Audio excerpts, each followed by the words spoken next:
नमस्कार किसान भाइयों, आज के पावर गुरु सीरीज में हम बात करेंगे रोटावेटर के बारे में। कितने हॉर्स पावर का ट्रैक्टर कितने फीट के रोटावेटर को चला सकता है, रोटावेटर और गायरोवेटर में क्या डिफरेंस है, दोनों में से आपको कौन सा रोटावेटर या फिर गायरोवेटर खरीदना चाहिए, इन सारी चीज़ों की जानकारी आज हम आपको विस्तार से देने वाले हैं। बताना चाहेंगे पावर गुरु सीरीज में हम ट्रैक्टर तथा इंप्लीमेंट के टेक्निकल विषयों पर चर्चा करते हैं। तो अगर आप भी अपने नए ट्रैक्टर के लिए एक नया रोटावेटर खरीदना चाहते हैं तो ये वीडियो अंत तक जरूर देखें। सब्सक्राइब कीजिए खेतीगाड़ी चैनल को और बेल आइकॉन दबाइए लेटेस्ट अपडेट्स के लिए।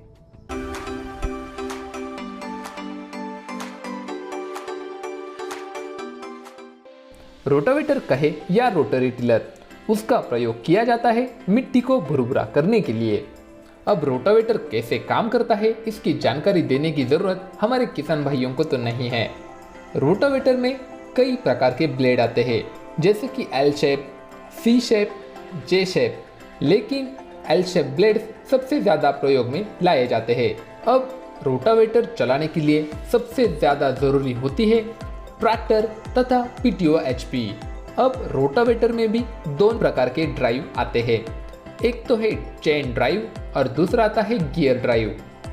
चेन ड्राइव में रोटावेटर के साइड में ऊपर से नीचे तक एक चेन लगी होती है जिसे कवर रखा जाता है, और गियर ड्राइव में 3 गियर्स होते हैं अलग अलग डायमेंशंस के, जिसके ऊपर रोटावेटर काम करता है।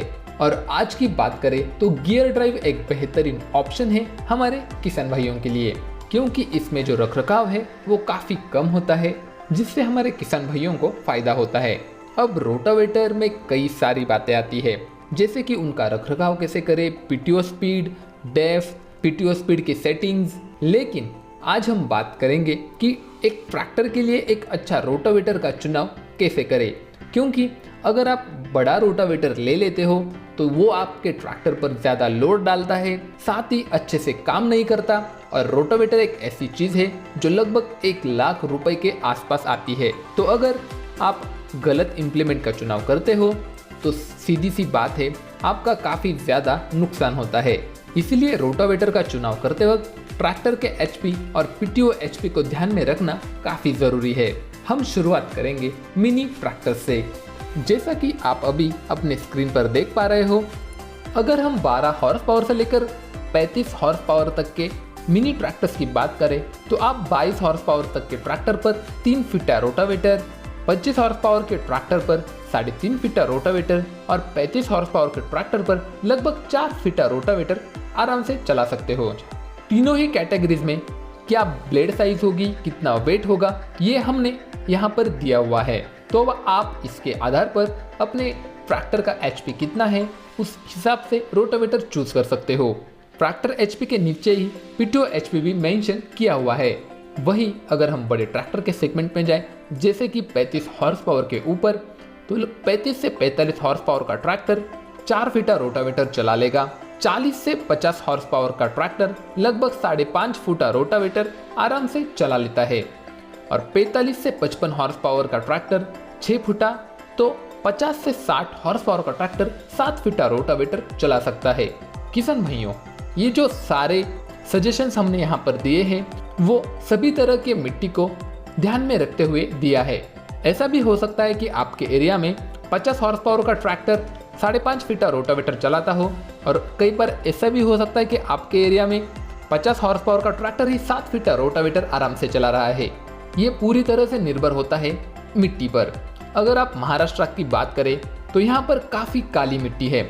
50 हॉर्स पावर का ट्रैक्टर 5.5 फीटा रोटावेटर चला लेता है, और अगर 60 हॉर्स पावर का ट्रैक्टर लेंगे तो उस पर 6 फीटा रोटावेटर चलता है। यहाँ पर 7 फीट का रोटावेटर ज़्यादातर किसान भाई इस्तेमाल ही नहीं करते। तो वहीं आप कुछ नॉर्थ या फिर ईस्ट में जाओगे तो वहाँ पर 50 हॉर्स पावर के ट्रैक्टर में 7 फीटा रोटावेटर आराम से चल जाता है। अब आप बोलोगे कि हमने कई सारे वीडियोस देखे हैं कि 45 हॉर्स पावर का ट्रैक्टर भी 7 फीटा रोटावेटर चला रहा है।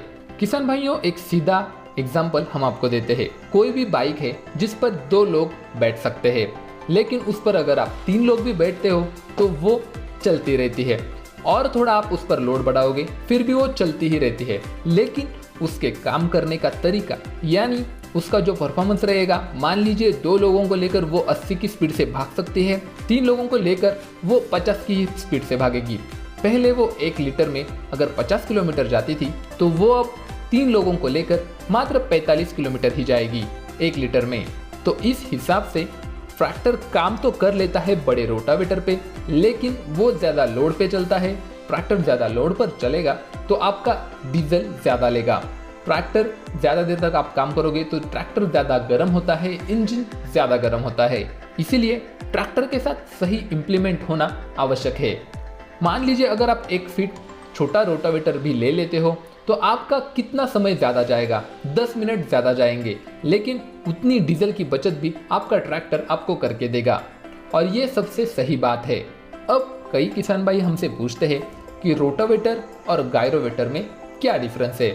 जी, रोटावेटर और गायरोवेटर में सबसे बड़ा डिफरेंस ये है कि रोटावेटर वजन में काफ़ी भारी होता है तो गायरोवेटर वजन में काफ़ी हल्का होता है।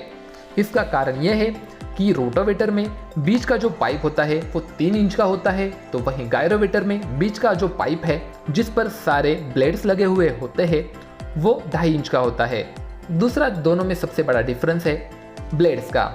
मान लीजिए 4 फीट के रोटावेटर पर 30 ब्लेड्स होते हैं एल शेप के, तो वहीं गायरोवेटर में 4 फीट के रोटावेटर पर ही लगभग 36 ब्लेड होंगे, यानी 6 ब्लेड ज़्यादा होंगे। ज़्यादा टेक्निकली बात करें तो गियर बॉक्स के अंदर जो गियर्स होते हैं उसके रेशो में भी आपको दोनों में फ़र्क दिखाई देगा। यहाँ तक कि क्राउन पिनियन की जो साइज़ है उसमें भी दोनों ही ट्रैक्टर्स में बदलाव होते हैं। तो ज़्यादा डेप्थ में ना जाते हुए आपको बताते हैं कि किन किसान भाइयों को रोटावेटर खरीदना चाहिए और किन किसान भाइयों को गायरोवेटर खरीदना चाहिए। मान लीजिए आपके यहाँ पे काफ़ी हार्ड सॉइल है, ब्लैक कलर की सॉइल है, तो आप रोटावेटर के साथ जाइए, काफ़ी बेहतरीन होगा क्योंकि उसका वेट ज़्यादा होता है तो वो अच्छे से गहराई ले पाता है। अब सिर्फ वेट होना ही अच्छी गहराई लेने के लिए पर्याप्त नहीं होता। हर रोटावेटर के नीचे एक एडजस्टमेंट होता है, आप उसको जितना ऊपर उठाओगे स्क्रू से उतनी ज़्यादा गहराई आपका रोटावेटर लेता है। लेकिन फिर भी अगर आपके रोटावेटर का वेट अच्छा है तो वो अच्छी डेप्थ तक काम कर सकता है। अब दूसरी बात है कि रोटावेटर में ब्लेड्स कम होते हैं, जैसे कि मैंने 4 फीट का कंपैरिजन आपको बताया था। तो मान लीजिए आप अगर ब्लैक सॉइल में काम कर रहे हो तो आपका रोटावेटर आसानी से जैम नहीं होगा। अगर ज़्यादा ब्लेड्स है तो मिट्टी फंस के आपके ट्रैक्टर को भी बंद कर सकता है। और वहीं पर अगर आपके यहाँ पे रेतीली मिट्टी है, मुलायम, आप धान की खेती करते हो, आपको पडलिंग का काम है, तो आप गायरोवेटर के साथ जाइए। इसका वजन कम है तो ये ट्रैक्टर पर लोड कम देता है, कम डीजल खपत में ये काम करेगा। तो आपके सॉइल के हिसाब से आप रोटावेटर या फिर गायरोवेटर में चुनाव कर सकते हो। अब जब हम रोटावेटर की बात करते हैं तो कई सारी चीज़ें अब भी बाकी है, जैसे कि रोटावेटर में गियर स्पीड को कैसे एडजस्ट करें, इकोनॉमी पीटीओ कब इस्तेमाल करना चाहिए, ग्राउंड स्पीड कब इस्तेमाल करना चाहिए, रोटावेटर का रखरखाव, मेंटेनेंस के बारे में तो किसान भाई कभी भी बात नहीं करते, क्योंकि रोटावेटर को लगभग 80 से 100 घंटों के बाद मेंटेनेंस यानी रखरखाव करना ज़रूरी होता है। उसका जो ऑयल है वो चेंज करना ज़रूरी होता है, लेकिन इसके बारे में किसान भाई पहले ध्यान नहीं देते, फिर आगे जाके प्रॉब्लम्स बढ़ती है। तो किसान भाइयों, अगर आप चाहते हैं कि हम रोटावेटर के मेंटेनेंस के बारे में, गियर स्पीड के बारे में एक डिटेल्ड वीडियो लाए तो आप हमें नीचे कमेंट करके उसके बारे में पूछ सकते हो। अगर आप किसी भी ब्रांड का रोटावेटर खरीदना चाहते हैं तो आप हमारा खेती गाड़ी मोबाइल एप्लीकेशन डाउनलोड कीजिए और वहां पर जाकर हर तरह के इम्प्लीमेंट के लिए आप इंक्वायरी कर सकते हो। साथ ही पावर गुरु सीरीज में आपको कौन से इम्प्लीमेंट का वीडियो चाहिए आप हमें नीचे कमेंट करके ज़रूर बताएं।